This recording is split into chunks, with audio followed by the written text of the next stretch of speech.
The week 3 Illustrator worksheet will be focusing on the gradient tool as well as the blend tool in Illustrator. So first, let's take a look at the gradient tool. So let's go to the first artboard here. We'll be using circles in order to kind of demo the different types of gradients that you can create with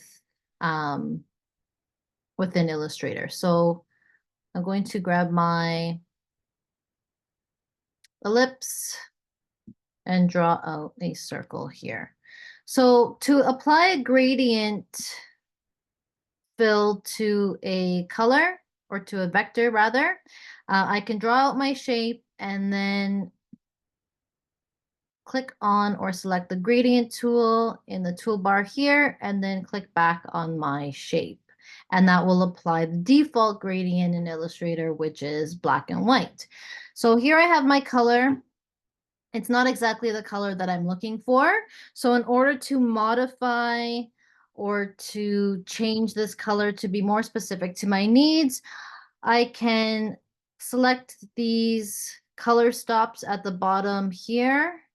If I double click, then I can go in and change the color that I am looking for a little bit more specifically. Okay, so I can kind of use different options here in order to do that. So there I've changed the color on the left. If I want to change the color on the right, again, I just double click on this little swatch color stop here, and I can choose a color that is more to my liking. Okay, so that's how the gradient tool works essentially. It's very similar in every software within Adobe, where you have the slider, and then to change the color of the gradient, we can change it on the gradient slider. If I wanted to add additional colors to my gradient, simply just kind of hover over the bottom of the slider and click, and then you'll see another color stop will be added. Again, you can double click on that, and I can bring in another color. So I can do that as many times as I would like along my my vector to add as many colors as I'm looking for. If I wanted to remove colors, I would just click and just drag those right off of the slider. I can also change the angle of the color and kind of move it within my object as well, just by picking up the slider and kind of moving it where I want and rotating it. So again, it allows me to have a little bit of control over where my gradient is sitting. I can also even swipe it across like that to apply the color in a different direction. Okay, let's go to the properties panel here, and I will show you how we can work with other types of gradients. Okay, so I'm going to duplicate this or copy and paste it. So we have 2 of them. So that's the first one here, which is the linear gradient. I'm going to also remove the stroke that I have on the shape. Okay, the second is the radial gradient here. So again, I just went in and select my gradient tool. So in order to change this over to a radial gradient, if you go to your properties panel, you should see gradient. And right now we're on linear, so I can choose radial. And that is basically how we can change it over to the radial gradient, where the color is dispersing from the center and outwardly. And again, same rules apply. I can move this around my object and kind of place it exactly where I would like it to go. Okay, so that's the radial gradient. So let's kind of move that one out of the way. Okay, the last one here is something called the freeform gradient. So for this one, it's a little bit different. So I'm going to draw out my ellipse shape. Okay, and in the properties panel, I'm going to choose the freeform option, which is the third option here. Okay, so you can see when I did that, all of the color disappeared. And there's this little circle inside of my shape. So these are basically the color stops. So if I double click on that point, I can apply color to the color stop. And if I continue to click inside of my shape, I will be placing in more of these color stops, which I can then go in and change the colors. So let me show you what I mean. So I'm just applying different colors at random to all of these different points. And you can see you get this very soft transition of color. When you do it with the multiple colors, it creates a very nice kind of watercolor effect. So it's something that's really interesting. You can kind of pull this out to expand the color in or outwardly. And these can all be moved around inside of the shape, wherever you want them to go. You can add as many as you'd like or as little as you'd like. If you wanted to remove one, again, you just simply just drag it right out of the shape and it's removed from the vector. So that's the freeform gradient. It's really interesting to kind of play around with. One thing that's important to know about working with the gradient tool here is, let's say you've applied a gradient that you're really happy with, to save the color as a swatch. Okay. What we would want to do is select the shape, go over to our fill color or stroke if it's a stroke color, but in this case it's a fill color.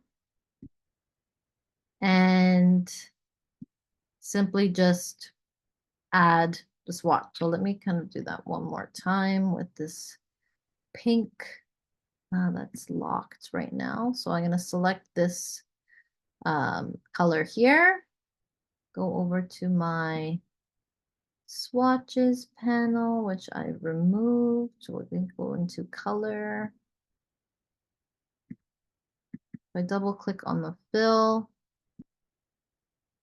I need my swatches panel. Let me open it back up. Oh, let's go into appearance. Okay, sorry about that. So if I select my shape, in the appearance panel here, you can see there's the fill color. So if I just click on the little fill color, this will pop up.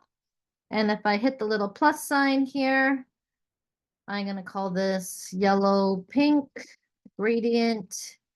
And now it's added to my swatches. There's the other one that I put in before. So now I can use these as, let me rename this, swatches for my artwork. It just makes it a little bit easier when I'm changing colors and I want to apply that gradient back to something else. So that's how the gradient tool works. So let's go over now and work with gradient inside of text.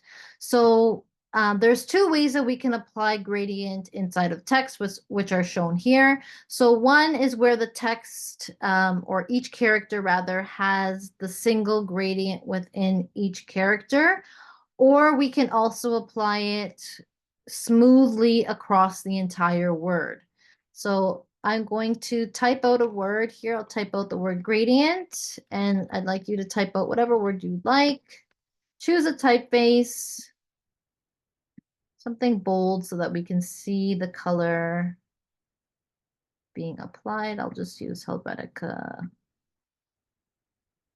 And we're going to increase the size of that text.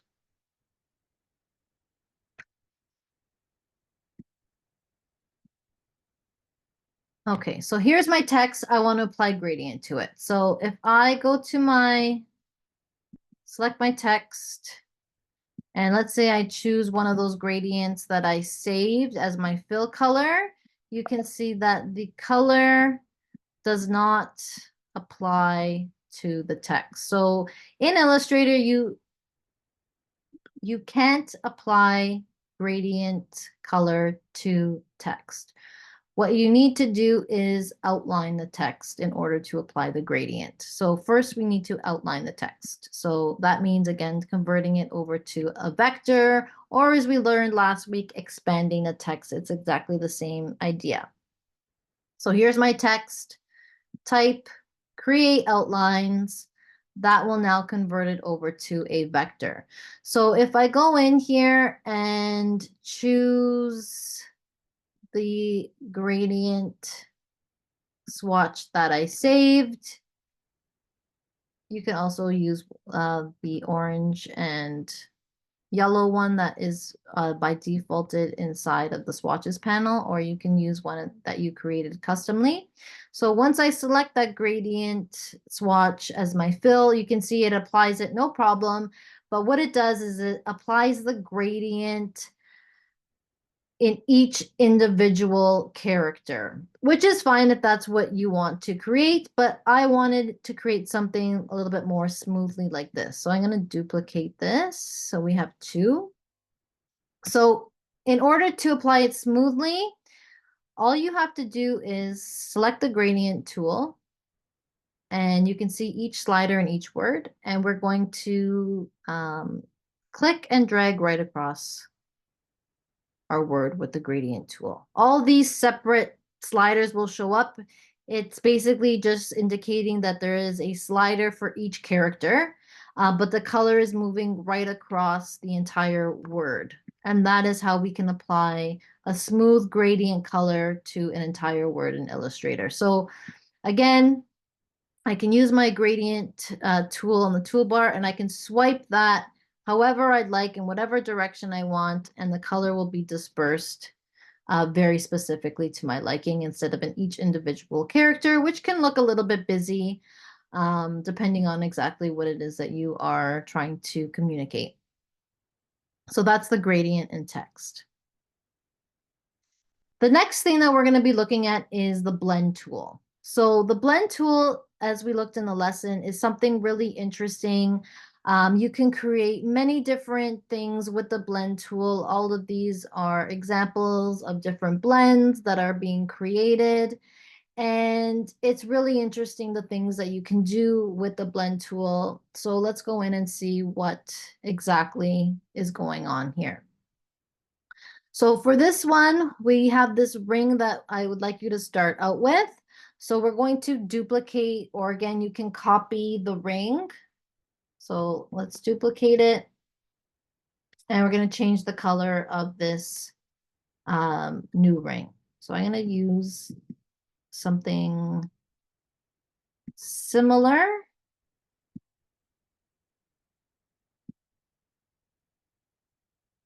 In color and tone, but just a little bit darker like that.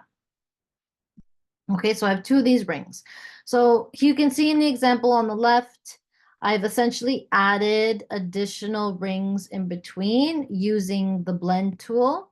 So if I select both of these rings, and to go to the blend tool, we're going to go to Object, Blend, and Blend Options. So first, we always go to Blend Options to specifically tell the blend tool what exactly we want it to do. So in this case, for spacing, I want to use specified steps. So I want to add additional shapes in between. So that would be steps. And let's say I wanted to add, let's do 5. Okay, so we have 2, 3, 4. Now we're going to do 5 with the orange. And I'm going to press OK. So these are just the blend options. Obviously, nothing happened.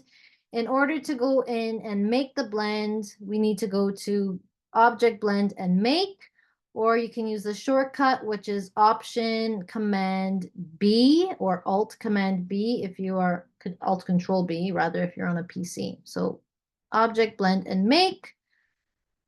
And now you can see it has added 5 additional rings in between. So when you add steps, it doesn't count the first ones that are already there. It just goes in and adds the additional steps that you create. So it's pretty cool. So what you can actually do with this is you can manipulate this a little bit more. So I can go in and double click and then click again on this last one. And if I move it away, you can see that the steps will basically follow me wherever I go. So it's pretty interesting, the things that you can do. Like something like this, you could create a pattern.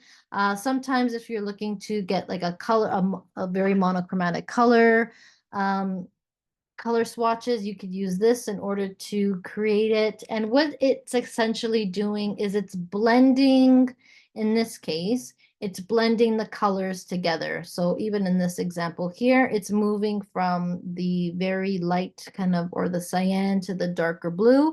And in between in the steps, it's basically transitioning the color from the lightness to the darkness in this case here.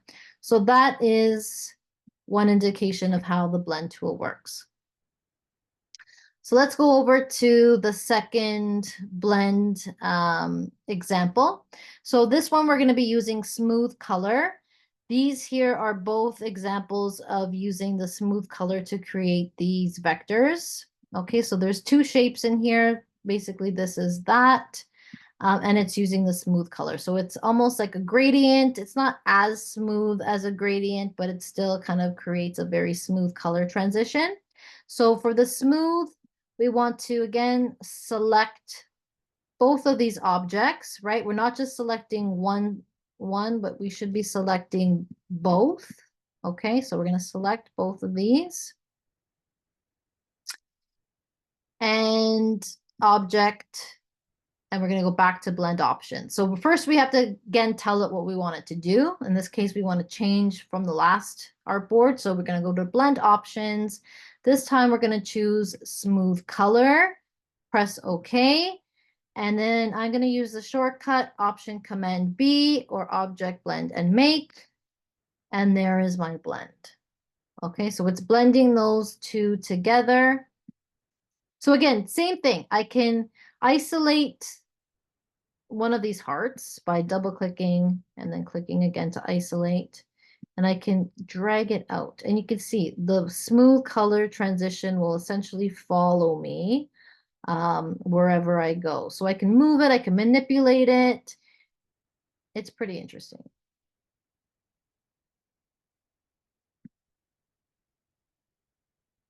Okay, let's go to the next artboard, which this case we're using distance.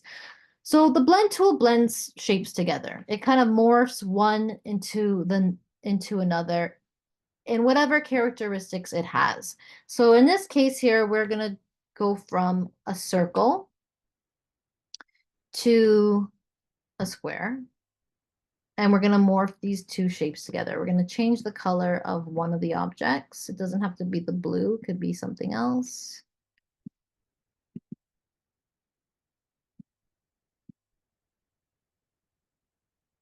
Okay, so here I'm going to blend my smaller ellipse with my larger square, and we're going to use the distance in order to do this.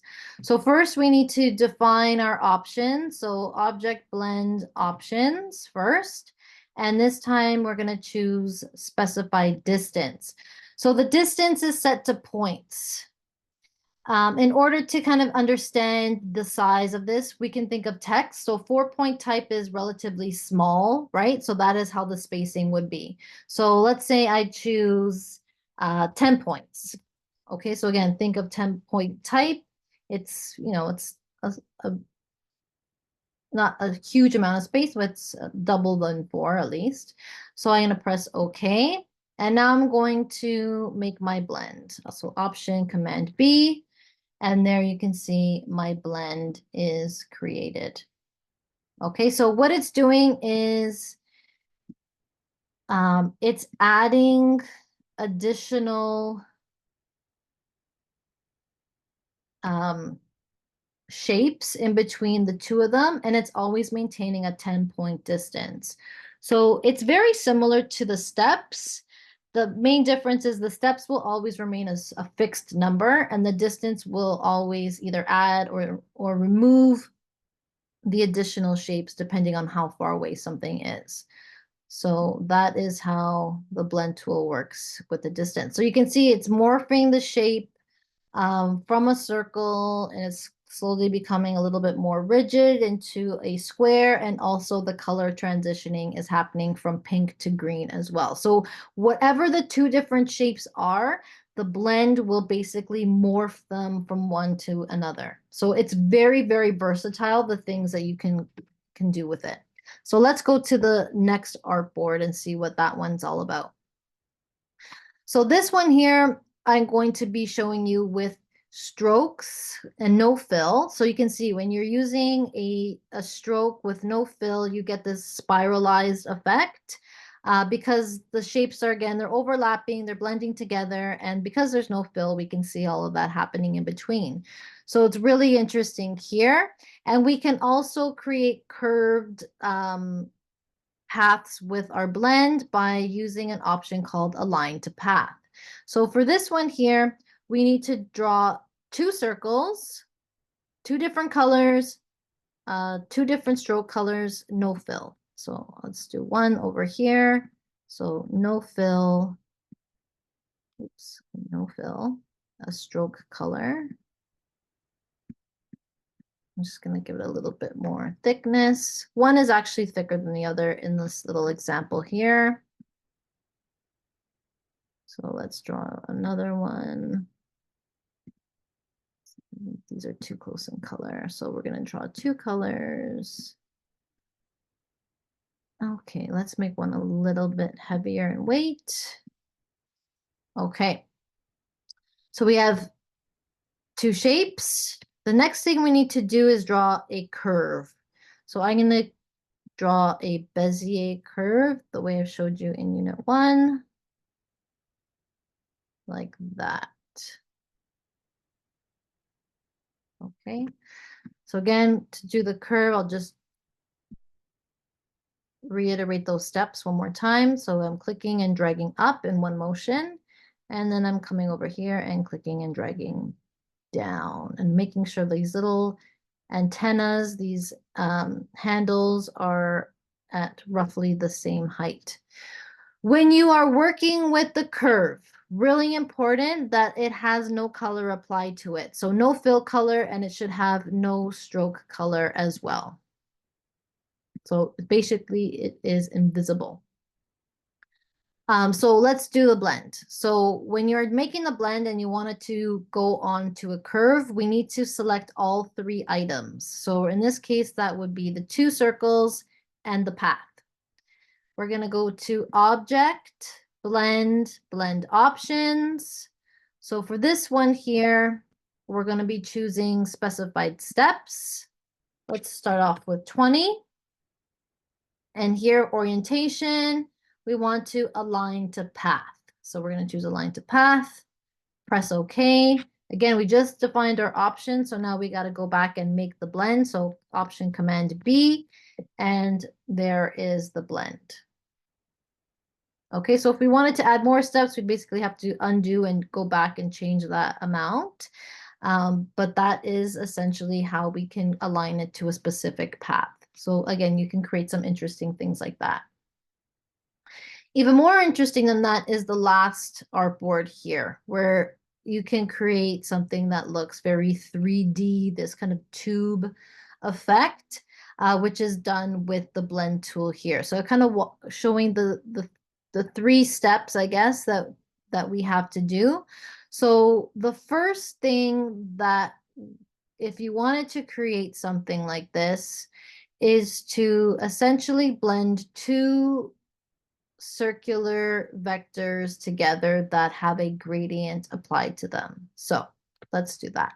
So I'm going to draw a circle. I'll use the gradient that I saved earlier, which is this one here. So I'm actually going to make that a little bit smaller. Okay, and duplicate that. So we'll have two of them. Exactly the same, like that. Then we are going to blend these two gradients together. So object, again, we have to define the options first. Blend options, we're going to use specified distance. We want to keep it very tight together, so we're just going to choose 1 point for our distance. I think I need to go back and just change that to align to page. I'm not sure if that would really make a difference at this point, since there is no path. But now we're going to blend them together. So that is what I'm left with. So that will be step 2. So the next thing to do, we're going to set that aside for now, is to use the pencil tool in order to draw a swivel or write your name or whatever you want to do. So I'm going to grab my pencil tool. The shortcut is just N on your keyboard. So it's right under the paintbrush tool. You'll see pencil tool there. So let's say I do something like that. Okay, so again, it could be very loose. You can even go back with the smooth tool after and kind of smooth out those points if you really wanted to. So there is my kind of free-formed path that I drew out with the pencil tool. So again, the path here that we draw out should have no fill color, no stroke color. It's basically, like I said, invisible to the eye, but it is still there. And then what we want to do is select both objects, so our blend and our path that we created. And now if we go to Object, Blend, Replace Spine, the blend will kind of attach itself to the path or to the spine of this path. So it's like basically like I created here, something really interesting. If you wanted to go in and edit this further, you still could, because the blend is still a live edit, which means I can go back and manipulate it after the fact. So for example, if I double click on the first circle here and then click again, I can rotate it and you can see how the color kind of shifts a little bit more. So I can really go in and customize the way it is. Same with the last one. And I can even make it smaller or larger. And that will also create like different perspectives. So it's pretty interesting. The replace spine function. And that is this week's demonstration.